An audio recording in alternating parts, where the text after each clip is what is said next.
नमस्कार, सगरमाथा प्राइम समाचारमा स्वागत छ। म ज्योति पौडेल। नमस्कार, म राधिका तामाङ। सबैभन्दा पहिले प्रमुख समाचार। सरकार र मिटेड ब्याज पीडित पक्ष बीचको वार्ता भङ्ग। सरकारी पक्षले वास्ता नगरेको पीडित पक्षको गुनासो, आन्दोलन चर्काउने चेतावनी। पीडितलाई उन्मुक्ति दिने गरी सरकारले ल्याएको विधेयकको द्वन्द्व पीडितहरूद्वारा विरोध। विधेयक संशोधन गरी पीडितलाई न्याय दिन माग। सवारी प्रदूषण चेक जाँच गर्ने सरकारी अभियान 3 महिना नपुग्दै रोकियो। परीक्षण मेसिनमा प्राविधिक समस्या आउँदा अभियान रोकियो।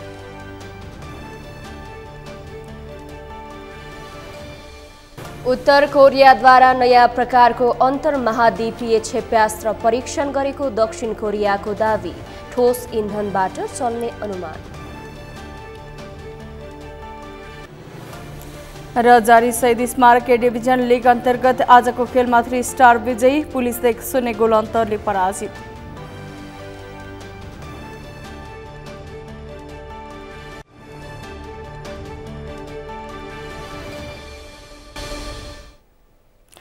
प्राइम समाचार अब विस्तारमा।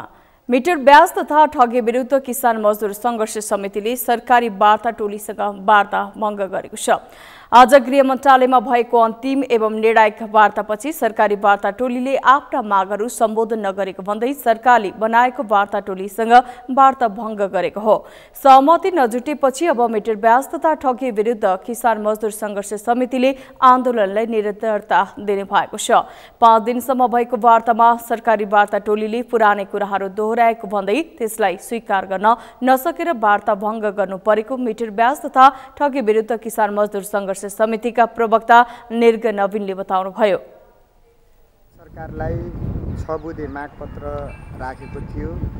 राज्यले बनाएको औपचारिक वार्ता टोलीसँग हामी 5 दिन वार्ता बस्यौँ। एक दिन गृहमन्त्रीज्यू सहितको वार्ता र अरू दिन चाहिँ 4औं दिन चाहिँ गृह मन्त्रालयका वार्ता टोलीका सदस्यहरूसँग बस्यौँ। उहाँहरू 6 बुँदेप्रति पोजिटिभ हुनु भएन र आज हामीले 5औं दिनको वार्तासम्म पनि राज्यको वार्ता टोलीले त्यही कुरा दोहोऱ्याइराखेको भएका कारणले आजदेखि सरकारले बनाएको वार्ता टोलीसँग वार्ता नगर्ने, अब योभन्दा अगाडि विषयवस्तु गएन भन्ने विषय राखेर वार्ता टोलीलाई जानकारी दिएर आजदेखि वार्ता भङ्ग गरेका छौँ हामी। प्रवक्ता नवीनले संघर्ष समितिले राखेका 6 बुँदे मागमा सरकारी पक्षले कुनै वास्ता नगरेको आरोप लगाउनुभयो।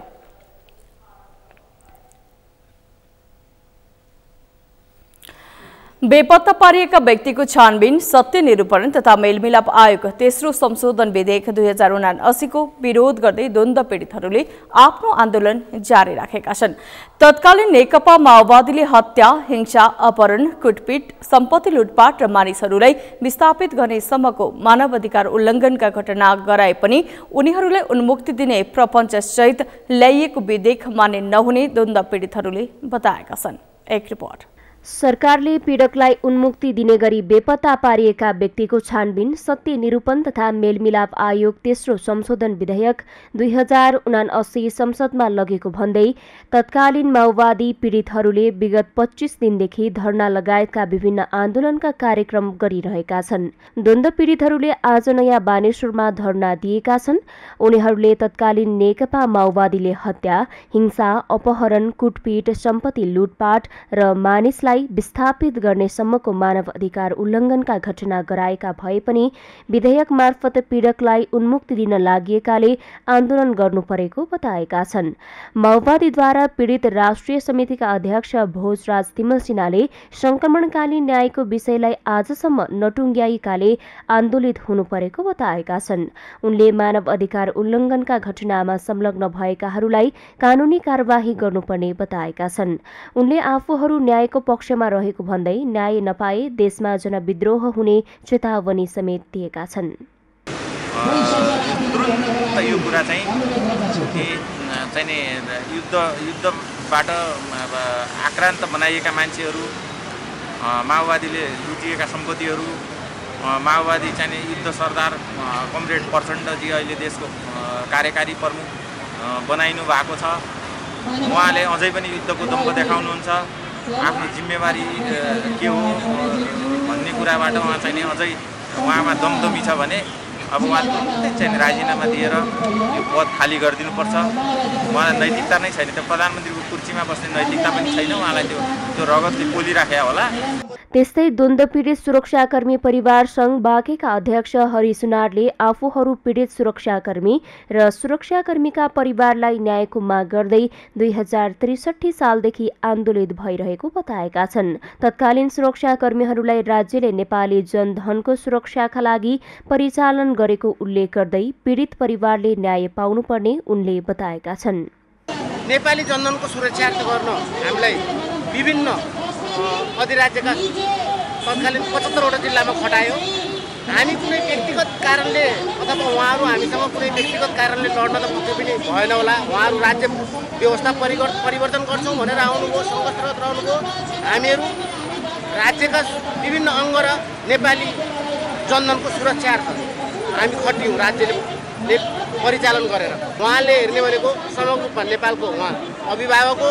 हामी अहिले अभिभावकविहीन, हामीलाई अभिभावकले अधिकार नदिएको हुँदा हामी अधिकार माग्न आएका छौँ। आन्दोलनकारीले पीडकलाई उन्मुक्ति दिन ल्याइएको विधेयक संशोधन गर, लुटिएको सम्पत्ति फिर्ता गर, बाल सैन्यलाई न्याय दे, पीडितलाई परिपूरणको ग्यारेन्टी गर लगायतका विभिन्न माग राखिएको प्लेकार्डहरूको प्रदर्शन पनि गरेका थिए। नेपाल बार एसोसिएसन र सर्वोच्च अदालत बार एसोसिएसन सहितका कानून व्यवसायीहरूले प्रधान न्यायाधीश नियुक्त गर्न प्रधानमन्त्री पुष्पकमल दाहाललाई दबाब दिएका छन्।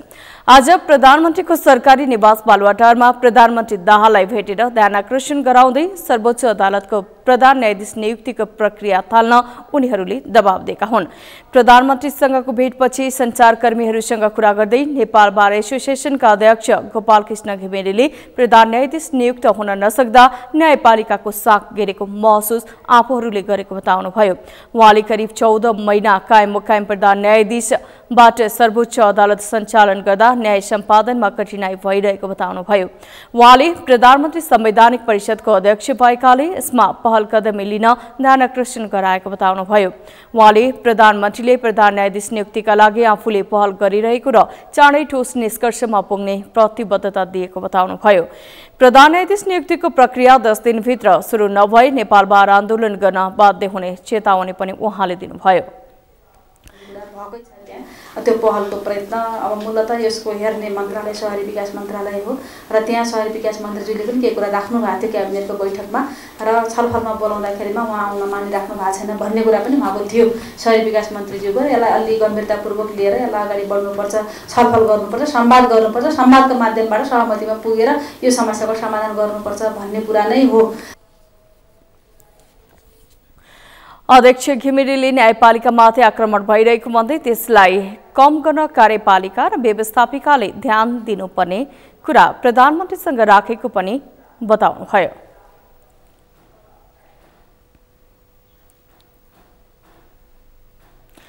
सञ्चार तथा सूचना प्रविधि मन्त्री रेखा शर्माले काठमाडौँ सिंहदरबारभित्रको फोहोर नउठाए काठमाडौँ महानगरपालिकाले सिंहदरबारभित्रको फोहोर नउठाए जनस्वास्थ्यमाथि खेलवाड गरेको बताउनु भएको छ। आज मन्त्री परिषद बैठकको निर्णय सार्वजनिक गर्न मन्त्रालयमा आयोजित पत्रकार भेटघाटमा मन्त्री शर्माले काठमाडौँ महानगरपालिकाले सिंहदरबारभित्रको फोहोर नउठाए जनस्वास्थ्यमाथि खेलवाड गरेको बताउनु भएको हो। उहाँले गर्मीको समयमा त्यसरी फोहोर नउठाउनाले आम जनताको स्वास्थ्यमा असर पर्ने भन्दै यस्तो गर्नु राम्रो नभएको बताउनुभयो। उहाँले कुनै अर्को उद्देश्य पूर्तिका लागि फोहोर नउठाएर हडतालको विषय बनाइएको बताउनुभयो। मन्त्री शर्माले महानगरपालिकाको मेयरले भनेको विषय टुङ्गिएन भनेर जनताको स्वास्थ्यमाथि खेलवाड गर्न नपाइने बताउनुभयो। काठमाडौँका मेयरले संविधान, कानून र स्थानीय सरकार सञ्चालन ऐन बुझेर काम गर्नुपर्ने बताउनुभयो। तर के हो भनेदेखि त्यो विश्वास हो नि, त्यो जुन आशा र विश्वासको कुरा हो त्यो मान्छेले गुमाएको अवस्था छ। आजको दिनमा हाम्रो पार्टी नेपाली कांग्रेसले यो सपनाको मलामी जानुपर्ने कुरालाई यसले अन्त्य गर्ने बाटोतिर लिएर गयो। एउटा भरोसा थियो, एउटा विश्वास थियो, हामी छौँ। यत्रो वर्षको सङ्घर्ष पछाडि हामीले भनेको संविधान, संवैधानिक संरचना बनेको छ। यसबाट जुन लाभ प्राप्त गर्नुपर्ने नागरिकले त्यो लाभ हामी दिन्छौँ। मन्त्री शर्माले सत्तारूढ गठबन्धनका बीचमा कुनै समस्या नभएको बताउनुभयो। उहाँले सत्तारूढ गठबन्धनका शीर्ष नेताहरू बीचमा सरकार सञ्चालन सम्बन्धमा आवश्यक संवाद र छलफल भइरहेको बताउनुभयो। सरकारले सेवा प्रवाहका काम, नीतिगत कानूनी कामहरू र बजेट निर्माणको कामलाई उच्च प्राथमिकतामा राखेर काम गरिरहेको मन्त्री शर्माले बताउनुभयो। सञ्चार मन्त्री शर्माले मंगलबार बसेको मन्त्री परिषद बैठकले उद्योग वाणिज्य प्रवर्धन संवाद परिषद गठन आदेश 2075 को अनुसूची संशोधन गर्न निर्णय गरेको जानकारी दिनुभयो। त्यस्तै 2080 वैशाख 13 गतेदेखि 15 गतेसम्म भारतको नयाँ दिल्लीमा हुने कार्यक्रममा कर्णाली प्रदेशका प्रमुख सचिव डाक्टर गोपी कृष्ण खनाललाई सहभागी हुन स्वीकृत गरेको पनि उहाँले जानकारी दिनुभयो। मन्त्री परिषद बैठकले आगामी जेठ 9 गतेदेखि 12 गतेसम्म मंगोलियामा आयोजना हुने एसियाली उत्पादकत्व संगठनको बैठकमा भाग लिन उद्योग वाणिज्य तथा आपूर्ति मन्त्रालयका सचिवलाई स्वीकृति दिने निर्णय गरेको छ।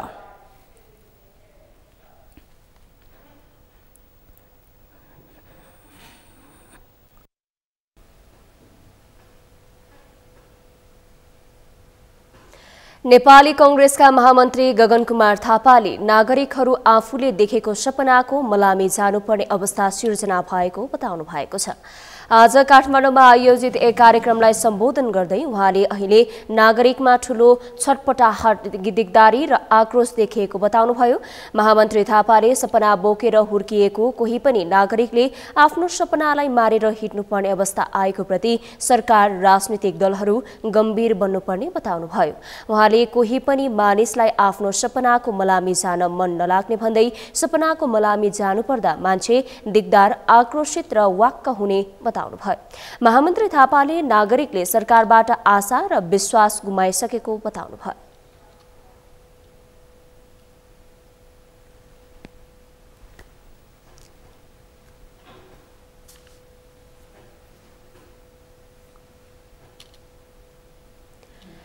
महामन्त्री थापाले वैशाख मसान्तसम्म पार्टी भातृ संगठनहरूको विभाग बनाउने र पूर्णता दिने काम सम्पन्न गर्ने प्रतिबद्धता जनाउनु भएको छ।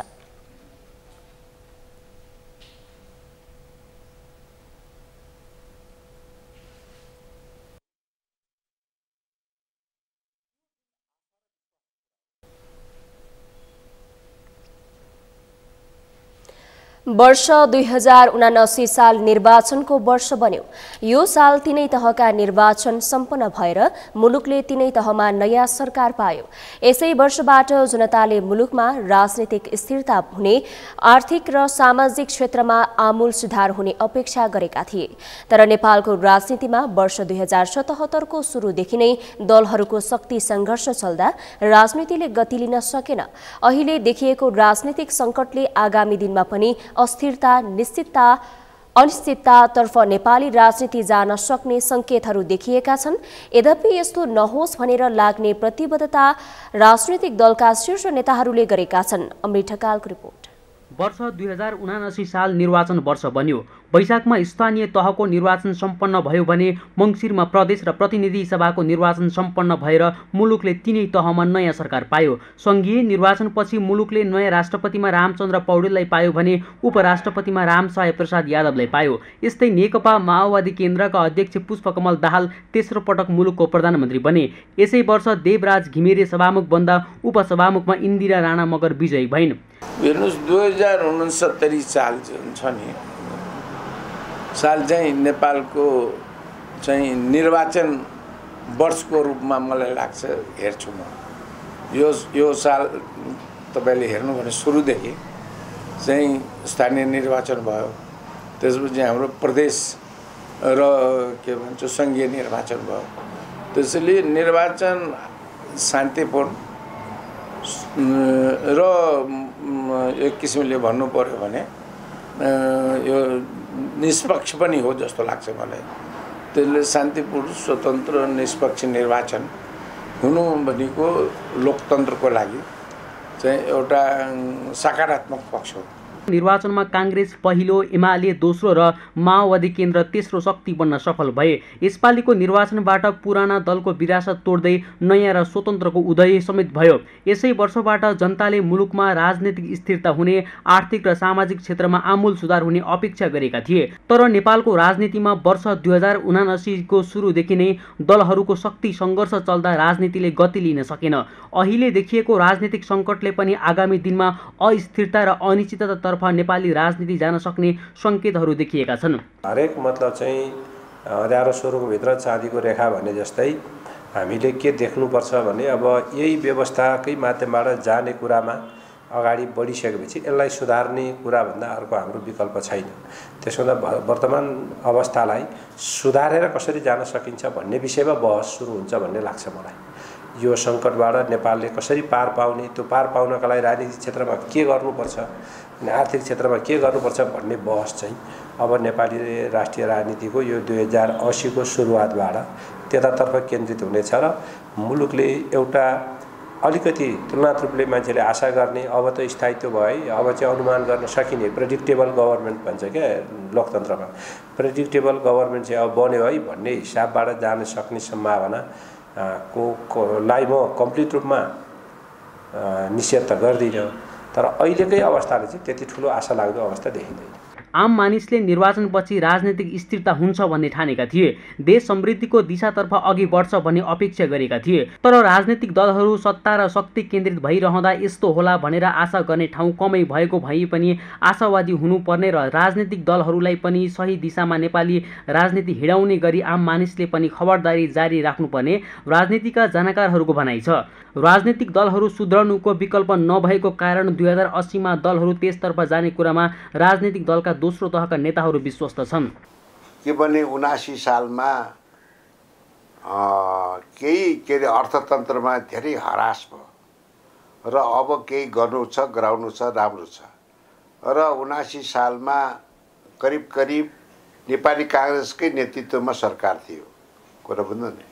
अब यो आगामी 80 साललाई मैले सबभन्दा फोकस गर्न चाहन्छु।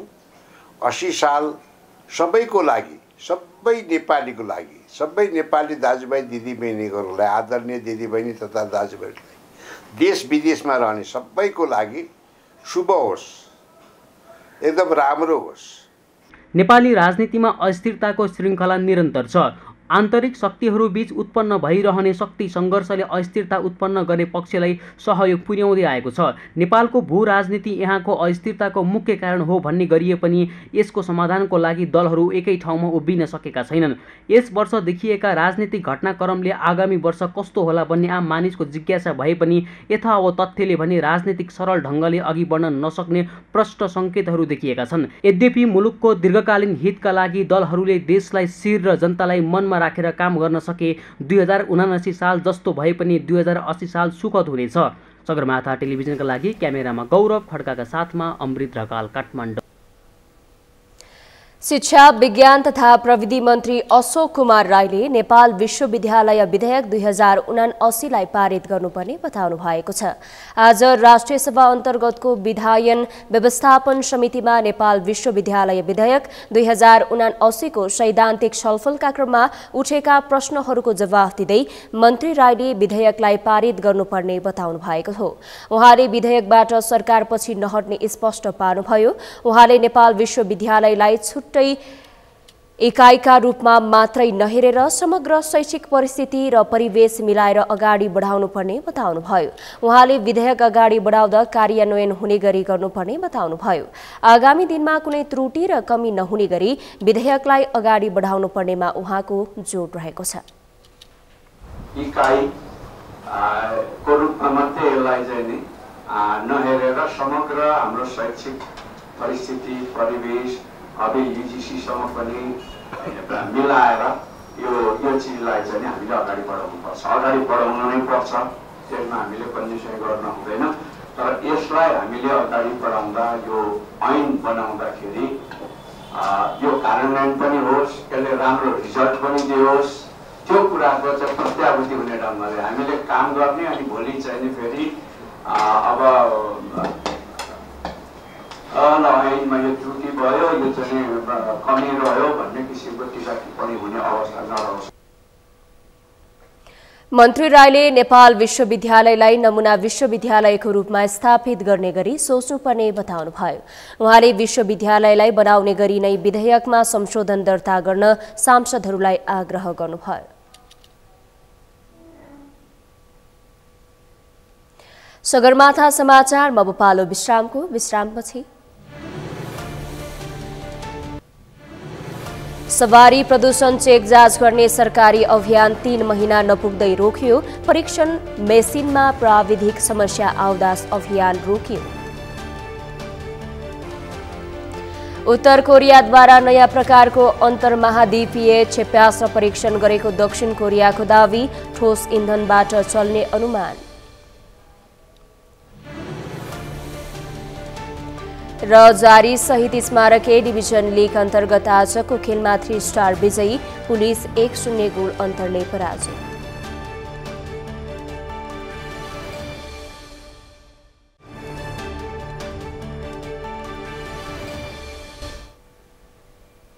विश्रामपछि सगरमाथा समाचारमा स्वागत छ। अब बाँकी समाचार। सरकारले केही समय अघि थालेको सवारी प्रदूषण चेक जाँच अभियान अहिले ठप्प छ। वातावरण विभाग र काठमाडौँ उपत्यका ट्राफिक कार्यालयको समन्वयमा गएको मङ्सिरदेखि सुरु गरिएको अभियानको अहिले नामो निशान छैन। मापदण्ड विपरीत धुवा फाल्ने सवारी साधनमाथि छड्के चेक जाँच गर्ने अभियान 3 महिना नबित्दै गुमनाम भएको छ। मेनुका लम्सालको रिपोर्ट। सरकारले गएको मङ्सिरमा मापदण्ड भन्दा बढी धुवा फाल्ने सवारी साधनलाई कारबाही गर्ने छड्के चेक जाँच अभियान जोडतोडका साथ सुरु गर्यो। पुसबाट त झन कडाइका साथ लागू गर्ने र 1 लाखसम्मको जरिवाना गराउने भन्दै अभियान सुरु भयो। तर यो अभियान 3 महिना नबित्दै गुमनाम जस्तै छ। प्रदूषण चेक जाँच गर्ने मेसिनमा समस्या आएपछि अभियान प्रभावित भएको ट्राफिक प्रहरी कार्यालयको भनाइ छ। पछिल्लो समयमा केही प्राविधिक समस्या जस्तो त्यो इक्विपमेन्टहरूमा खराबी आएको कारणले गर्दाखेरि यो चेक जाँच प्रक्रियालाई निरन्तरता दिन सकिएको छैन र इक्विपमेन्ट मर्मत भइसके पश्चात पुनः चाहिँ यो सुरु गर्ने चाहिँ योजना रहेको छ र इक्विपमेन्ट मर्मतमा रहेको भन्ने कुरा चाहिँ हामीले विभागबाट जानकारीमा पाएका छौँ। वातावरण विभागसँग अहिले जम्मा 2वटा मात्र प्रदूषण परीक्षण गर्ने मेसिन छ, जुन अपर्याप्त छ। विभिन्न स्थानमा छड्के चेक जाँच गर्दा दिनमा 40 देखि 50 सवारी साधनको मात्रै परीक्षण हुने गरेको छ। पर्याप्त उपकरण नहुँदा र भएका मेसिनमा पनि धेरै समस्या आउँदा अभियान सोचे अनुसार अघि नबढेको वातावरण विभागको पनि तर्क छ। विभागले मेसिनहरू थप गर्ने योजना बनाइरहेको बताएको छ। हामीले चाहिँ पोल्युसनको हिसाबले चाहिँ हामीले चाहिँ अब छड्के चेक जाँच गर्ने विषय हो यो र छड्के चेक जाँच गरेर हामीले मार्क्सम्म गऱ्यौँ। यसमा चाहिँ दुवै किसिमको जनशक्तिको हिसाबले पनि उपकरणको हिसाबले पनि दुवै हिसाबले चाहिँ अलिकति उपकरण पनि मर्मत गरिरहनु पर्ने जम्मा 2वटा उपकरण थियो हामीसित, त्यसले गर्दाखेरि अलिकति फरक भयो। अभियान सुरु भएको 3 महिनाको अवधिमा 934 सवारी साधनको परीक्षण गरिएको छ, जसमध्ये 300 सवारी साधन कारबाहीमा परेका छन्। परीक्षण गरिएका मध्ये 22% सवारी साधन फेल भएको वातावरण विभागको तथ्याङ्क छ। सगरमाथा टेलिभिजनका लागि क्यामेरामा सुनिल कोलीका साथमा मेनुका लम्साल, काठमाडौँ। मानव र विकास एक अर्कोसँग जोडिने सम्बन्ध हो, तर मानव बस्ती, खेतीयोग्य जमिन, वनजङ्गल नै हानि नोक्सानी मात्रै गरेर गरिने विकासलाई कसरी विकास मान्न सकिन्छ? त्यसैले विकासका नाममा कमभन्दा कम क्षति र बढीभन्दा बढी फाइदा हुनुपर्छ। 12बाट जितलाल श्रेष्ठको रिपोर्ट। 10-12 वर्षदेखि रेलको चर्चा सुन्दै आइरहेका बाराका निजगढवासीहरू 3 वर्षदेखि यो रेल शब्दबाटै झस्किने भएका छन्। प्रत्येक वर्ष रेलमार्गको मार्ग परिवर्तन गर्दै नेपाल रेल विभागका प्राविधिक कर्मचारीहरूले कहिले यता त कहिले उता पर्छ भन्न थालेपछि स्थानीय तर्सन थालेका छन्। यो निजगढकै जमिनलाई अनि नदी नियन्त्रणको पनि सम्भावना, त्यसले नदी नियन्त्रण पनि गर्न सक्ने अनि कृषिको जमिनलाई पनि क्षति नहुने, बस्ती पनि नपर्ने अनि त्यो रेलवे स्टेसन जो हो पेसेन्जर चढ्ने ओर्लिने दुईटालाई मिल्ने गरी निजगढमा जुन हाम्रो प्रक्रियाको यो हाइवे भन्दा दक्षिणपट्टि जुन पुलको माथिबाट 4 नम्बरबाट लालको 10 नम्बर हुँदै लालको 10 नम्बरबाट जाँदा पनि खेतीयोग्य जमिन कृषियोग्य जमिन त्यहाँको जनताहरू विस्थापित नहुने। अहिले तपाईँ हेर्नुहोस् 4 को 5 को र 10 को कृषियोग्य जमिनहरू पनि धेरै रेलवेले अहिले पठान गर्ने यो इलाइनमेन्टले देखाइरहेको छ। अब यो छलफलको क्रममा हो, हामीले पनि बुझेको जानेको जनतालाई कम क्षति बढी सुविधा प्राप्त हुने गरी यसले आफ्नो रूप परिवर्तन गर्नुपर्छ भन्ने मलाई लाग्छ। यसअघि निजगढको घना बस्ती बीच पर्दै रेलमार्ग तोकिएपछि स्थानीयले रेलमार्ग पीडित सरकार समिति गठन गरी चोरको विरोध गरे। त्यसपछि रेल विभागले पुनः इलाइनमेन्ट परिवर्तन गर्यो। भमरा नदी काट भएर पकैया खोला पूर्व किनारको डेमबाट लगभग 75 मिटर खोलाभित्रैबाट रेलमार्ग तय गरियो। दक्षिणतिरबाट रक्सौल काठमाडौँको लाइन आउँछ। रक्सौल काठमाडौँको लाइन र हाम्रो पूर्व पश्चिम रेलमार्गको लाइन चोचाको जङ्गलमा क्रस हुन्छ र चोचाको जङ्गलमै हामीले यता पूर्व पश्चिमको रेलवे स्टेसन र रक्सौल काठमाडौँको रेलवे स्टेसन यदि सँगै राख्न सक्यो भने प्यासेन्जर तथा गुड्सहरूको पछि एक्सचेन्ज सजिलो हुन्छ भन्ने किसिमले हामीले प्लानिङ गरिरहेका छौँ। त्यसको लागि हामीले भारत सरकारबाट भइरहेको डिजाइनको लागि पनि हामीले उहाँहरूको प्राविधिकसँग सम्पर्क गरिरहेका छौँ र त्यसपछि यो अलिकति बकैया नदीको पूर्वी तटसँगै करिब समानान्तर हुँदै उत्तरतिर लागेर हाम्रो बकैया पुल क्रस हुन्छ, हाइवे क्रस हुन्छ। यसो गर्दाखेरि चाहिँ यहाँको प्रभाव अत्यन्त न्यूनीकरण हुने हामीले पाएका छौँ। त्यसबेला प्राविधिक टोलीमा रहेका रेल विभागका इन्जिनियर सुमोद पोखरेलले अहिले पुनः रेलमार्गको रुट परिवर्तन भएको बताए। अहिले चाहिँ बिरगञ्ज काठमाडौँको फाइनल भइसकेपछि दुईटै लाइनलाई स्टेसन निजगढमा चाहिँ एकै ठाउँ परोस् भनेर एलाइनमेन्टमा केही परिवर्तन गर्नुपर्ने भयो र त्यो परिवर्तनको जानकारी गराउन हामी आज चाहिँ यहाँ भेला भएका हौँ। यो सेक्सन पूर्व पश्चिमको पनि यो एउटा बिचको सेक्सन सर्वे डिटेल सर्वे गर्न बाँकी छ। तर अब पहिला पुरानो सर्वे लाइन अनुसार 945 किलोमिटर हुन्थ्यो काँक्रेभिट्टादेखि गैँडाचोकीसम्म। अहिले चाहिँ यो हेटौँडा भएर र निजगढ भएर जाने एलाइनमेन्टमा चाहिँ केही छोटो भएको छ। यो करिब 925 किलोमिटर हुन्छ पूर्व पश्चिमको र बिरगञ्ज काठमाडौँको 136 किलोमिटरको प्रिलिमिनरी रिपोर्ट आएको हो। रेल विभागका प्राविधिकका अनुसार पूर्व पश्चिम विद्युत रेलमार्ग र बिरगञ्ज काठमाडौँ रेलमार्गको स्टेसन एकै ठाउँमा बनाउनु पर्ने भएकाले अघिल्लो एलाइनमेन्ट परिवर्तन गरिएको हो। यसमा निजगढका पूर्व नगर प्रमुख सुरेश कुमार खनालको भने आपत्ति छ। त्यसले गर्दाखेरि भारत सरकारले बनाएको चाहिँ रोड म्यापमै हाम्रो नेपाल सरकारले गरेको अहिलेसम्मको रोड म्याप चाहिँ क्यान्सल गरेर त्यति लाग्नुपर्छ भन्ने कुरो पहिलो मेरो आपत्ति। किनभने दुई तिनवटा कुराहरू उठेका छन्। एउटा वनको कुरा, एउटा दूरीको कुरा, एउटा लागतको कुरा।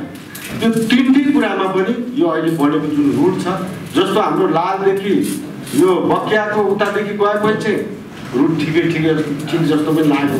तर तपाईँहरूले कम्तीमा कन्सल्टेन्सी रेलवे विभागलाई परराष्ट्र मन्त्रालयले चिठी काट्यो भन्दैमा उहाँकै आधारबाट जाने भन्दा पनि रेलवे विभाग र चाहिँ मतलब कन्सल्टेन्सीले एकचोटि आएर यहाँ आएर समीक्षा गर्नुभयो।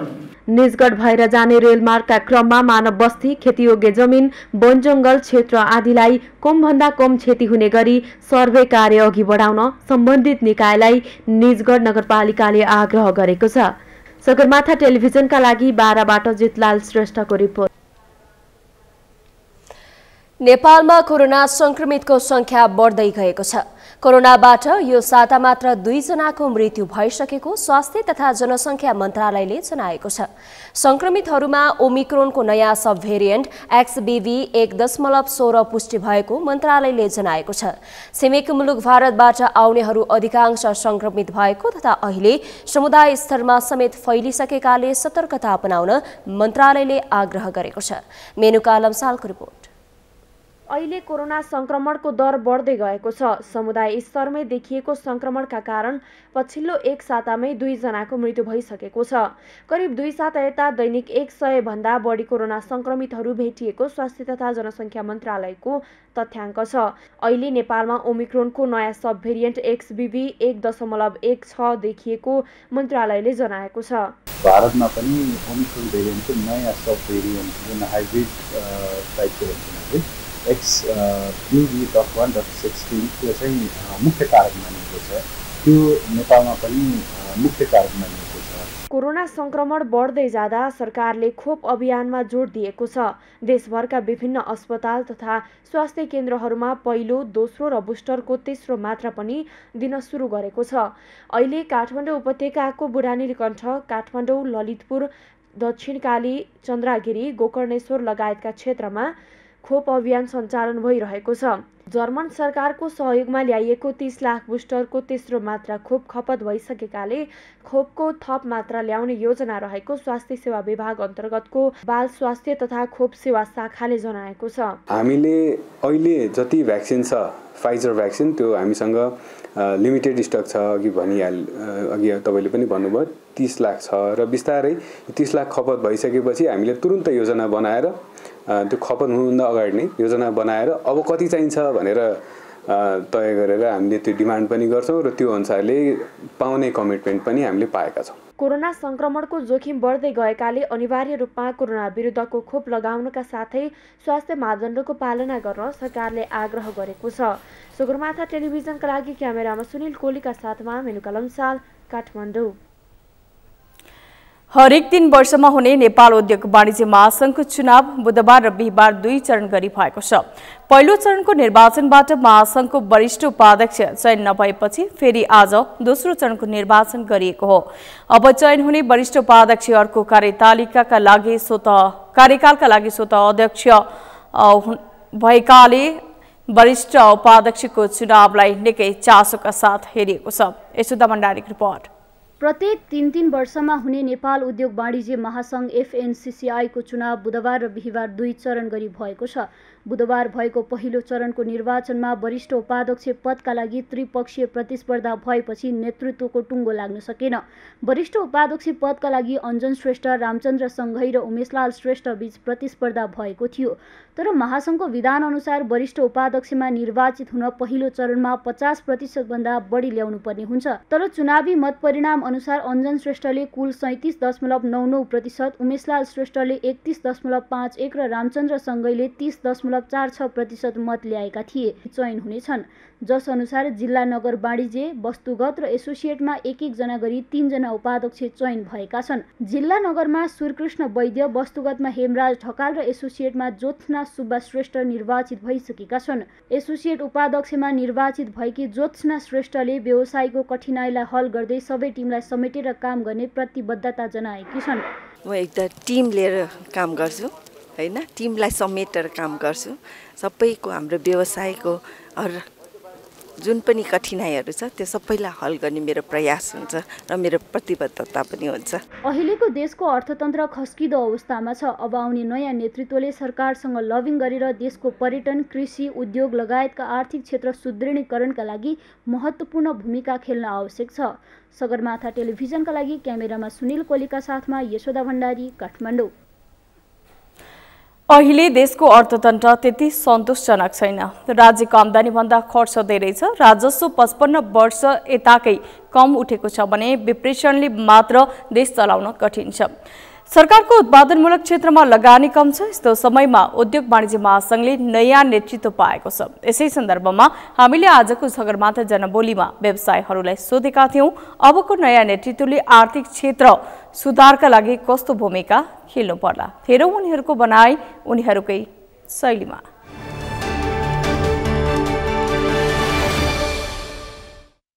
अब आउने नेतृत्वले लबिङ गरेर कसरी यो देशको उन्नति प्रगति गर्ने, यसलाई समृद्ध बनाउने र कसरी आफ्ना व्यवसायहरूलाई अगाडि बढाउने। जबसम्म निजी क्षेत्र अगाडि बढ्दैन, हाम्रो व्यापारीहरू अगाडि बढ्दैन, यिनीहरूले राम्रो गर्न सक्दैन, यिनीहरू राम्रो फस्टाएन भने हामी पछाडि पर्छौँ र यो देश पनि पछाडि पर्छ। त्यसैले अब आउने नेतृत्वले एकदम सरकारसँग लबिङ गरेर हातेमालो गरेर, अनि एउटा सरकारको राइट ह्यान्ड हो नि त निजी क्षेत्र, उसँग लबिङ गरेर एकदम व्यवसायको हकितको लागि र यो देशको समृद्धिको लागि काम गर्नुपर्छ। सरकार र निजी क्षेत्र मिलेर एकदम सहकार्य गरेर अनि एउटा विज्ञको चाहिँ सल्लाह लिएर एकदम चाहिँ यसको चाहिँ जरो हाम्रो चाहिँ अहिलेको जर्जर हुने अवस्था जुन छ त्यसको जरो के हो पहिला आएर आपसमा चाहिँ कोर्डिनेसन गरेर यसलाई अगाडि बढाउनु पर्ने हुन्छ र अनि यो पर्यटन व्यवसायलाई विशेष गरेर चाहिँ महत्त्व दिएर यसलाई चाहिँ कसरी चाहिँ हरेक एउटा क्षेत्रलाई पर्यटनलाई चाहिँ कसरी उजागर गर्ने योमा चाहिँ दृष्टिगत चाहिँ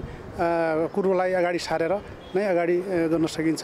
पर्यटन र कृषिलाई अब आउने नेतृत्वले नेपाल सरकारसँग समन्वय गरेर अगाडि बढाउन सक्यौँ भने यो चाहिँ मुलुकको चाहिँ नि अर्थतन्त्र सुधार हुन्छ र उद्योग व्यवसाय फस्टाउँछ र हाम्रा चाहिँ नि जुन युवाहरू बाहिर जानुभएको छ उहाँहरू पनि जानु पर्दैन भन्न चाहन्छु। अन्जन सर लगायतको टिम छ, हाम्रो नारा नै अब यहाँ लेख्नु भएको छ, जीवन जोसिलो भनेर यो स्लोगन नै छ होइन। त्यही भएर अब यो आर्थिक क्षेत्रमा विशेष गरेर अहिलेको यो मन्दीलाई एड्रेस गर्ने यो ब्याज दर जुन बढिरहेको छ र औद्योगिक वातावरण कसरी बनाउन सकिन्छ यसैमा फोकस भएर अगाडि बढ्ने। जो पोलिसी मेकर हो त्यसलाई चाहिँ अलिकति दिन सकेर त्यसको राइट सल्युसन ल्याउन सकेर ओभरअल एज अ टिम सबैलाई यो प्रब्लम अथवा यसको सल्युसन चाहिँ बाट बेनिफिट चाहिँ मलाई मात्र हुने होइन, समग्र देशलाई भएर यसको इकोनोमीले हाम्रो देशलाई नै राम्रो पोजिटिभनेस केही दिनुपर्छ जस्तो लाग्छ।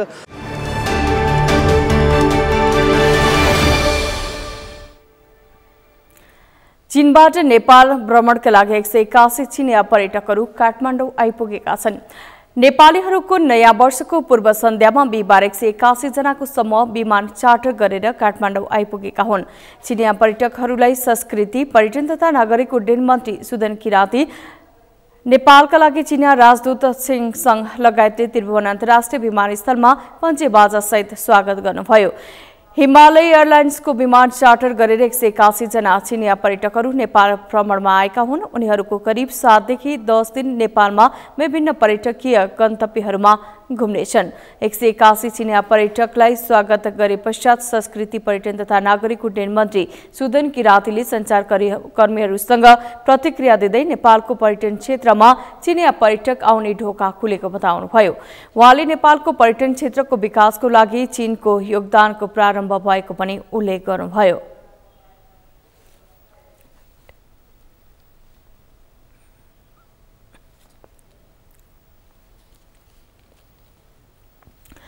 कोरोना महामारी पश्चात चीन सरकारले मार्च 10बाट नेपाललाई गन्तव्यका सूचीमा राखेको थियो। नेपाल गन्तव्य मुलुकमा परे पश्चात चार्टर उडान मार्फत नेपाल आउने यो पहिलो चिनिया पर्यटकहरूको समूह हो।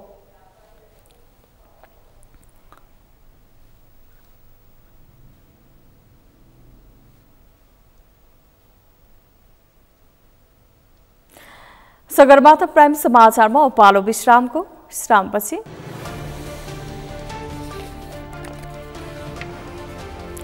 उत्तर कोरियाद्वारा नयाँ प्रकारको अन्तर्महाद्वीपीय क्षेप्यास्त्र परीक्षण गरेको दक्षिण कोरियाको दावी, ठोस इन्धनबाट चल्ने अनुमान। र जारी शहीद स्मारक डिभिजन लीग अन्तर्गत आजको खेलमा 3 स्टार विजयी, पुलिस 1-0 गोल अन्तरले पराजित।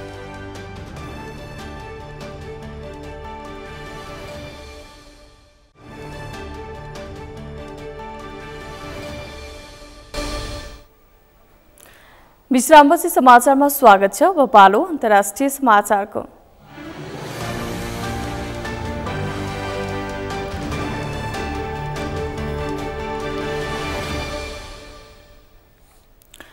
उत्तर कोरियाले नयाँ प्रकारको ब्यालिस्टिक क्षेप्यास्त्र प्रक्षेपण गरेको छ। आज बिहान प्रक्षेपण गरिएको क्षेप्यास्त्र ठोस इन्धनबाट सञ्चालन हुने अनुमान दक्षिण कोरियाली सुरक्षा अधिकारीले गरेका छन्।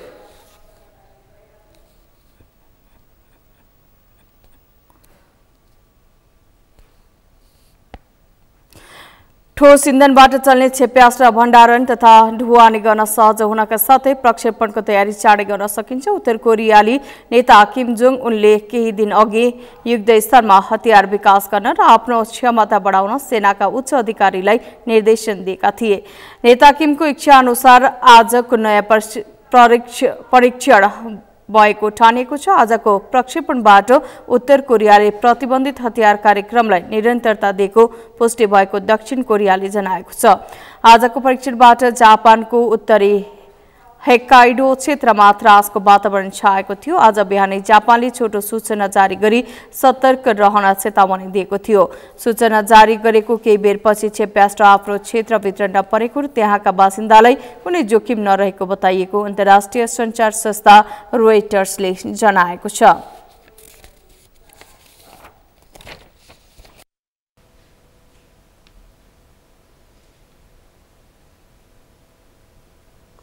सगरमाथा समाचारमा अब पालो खेल समाचारको।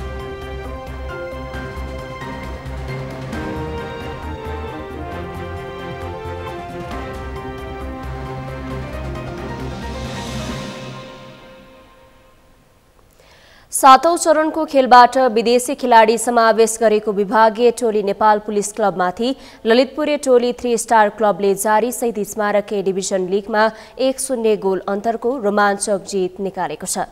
ललितपुर स्थित अखिल नेपाल फुटबल संघ एन्फा मुख्यालयको मैदानमा आज सम्पन्न खेलमा 3 स्टारका फरवार्ड मार्टिन कायोडे अजाइले दोस्रो हाफमा गरेको गोल निर्णायक भएको थियो।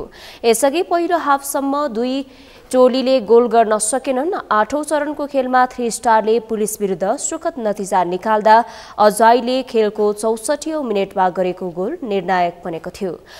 अजाइले कप्तान अशोक खवासको पासलाई सदुपयोग गर्न सफल भएका थिए। यो सँगै 3 स्टारले 8 खेलमा 4 जित 2 बराबरी र 2 हारको नतिजा सहित 14 अङ्क जोडेको छ। पराजय बेहोरेको पुलिसको समान खेलमा 1 जित 1 बराबरी र 6 हारको नतिजा सहित 4 अङ्क रहेको छ। लिगमा शुक्रबार विश्राम छ भने शनिबारबाट 9औं चरणका खेल सुरु हुनेछ।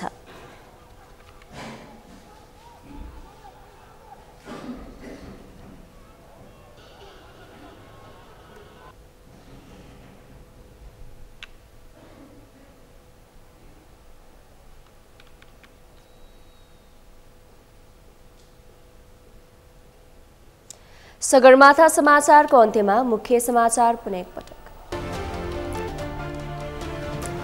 सरकार र मिटर ब्याज पीडित पक्ष बीचको वार्ता भंग, सरकारी पक्षले वास्ता नगरेको पीडित पक्षको गुनासो, आन्दोलन चर्काउने चेतावनी। पीडितलाई उन्मुक्ति दिने गरी सरकारले ल्याएको विधेयकको द्वन्द्व पीडितहरूद्वारा विरोध, विधेयक संशोधन गरी पीडितलाई न्याय दिन माग।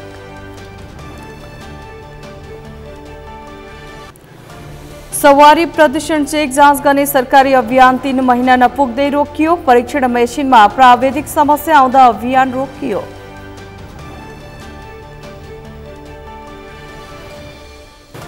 उत्तर कोरियाद्वारा नयाँ सरकारको अन्तर्महाद्वीपीय क्षेप्यास्त्र परीक्षण गरेको दक्षिण कोरियाको दावी, ठोस इन्धनबाट चल्ने अनुमान।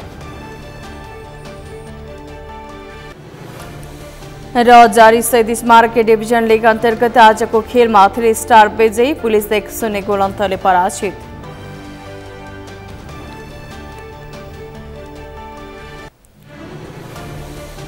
हौस् त सगरमाथा समाचार अहिलेलाई सकियो। तपाईँ समाचार बुलेटिनका साथै सगरमाथा टेलिभिजनका सम्पूर्ण कार्यक्रम www.sagarmatha.tv मा पनि पढ्न र हेर्न सक्नुहुनेछ। साथै युट्युबमा youtube.com/sagarmatha TV नेपालमा हेर्न सक्नुहुनेछ। तपाईँ हामीलाई फेसबुकमा पनि facebook.com/stv नेपालमा फलो गर्न सक्नुहुनेछ।